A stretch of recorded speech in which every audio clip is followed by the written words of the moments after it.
अब आम आदमी के लिए मेट्रो शहरों में घर पाने का सपना धुंधला होता जा रहा है।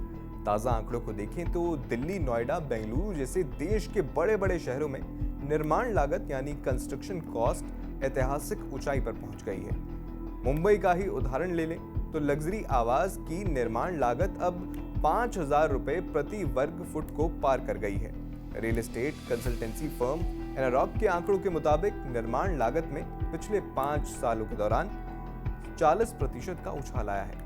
वहीं टैरिफ और जीएसटी में संभावित बदलाव भी लागत पर अपना असर डाल सकते हैं। रिपोर्ट के मुताबिक महंगे निर्माण के पीछे कंस्ट्रक्शन मटेरियल की कीमतों में उछाल एक बड़ा कारण है। सीमेंट, स्टील, कॉपर, एल्यूमीनियम की कीमतें रिकॉर्ड ऊंचाई पर पहुंच ही गई हैं। साथ ही मजदूरी, ईंधन और लॉजिस्टिक लागतों में बढ़ोतरी ने भी अपना योगदान दिया है।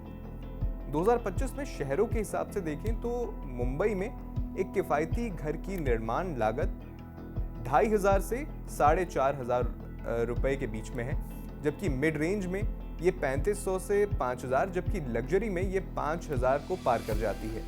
दिल्ली एनसीआर की बात करें तो एक किफायती घर की निर्माण लागत 2,000 से 3,500 के बीच, एक मिड रेंज वाले के 3,000 से 4,500 के बीच, जबकि लग्जरी वाले के 4,500 से ज्यादा इसकी निर्माण लागत हो जाती है। बेंगलुरु की बात करें तो एक किफायती घर की निर्माण लागत 1,800 से 3,200 रुपए के आसपास रहती है, जबकि मिड रेंज वाले की 2,800 से लेकर 4,000, जबकि लग्जरी घर की निर्माण लागत 4,500 रुपए पर स्क्वायर फीट के हिसाब से बढ़ जाती है।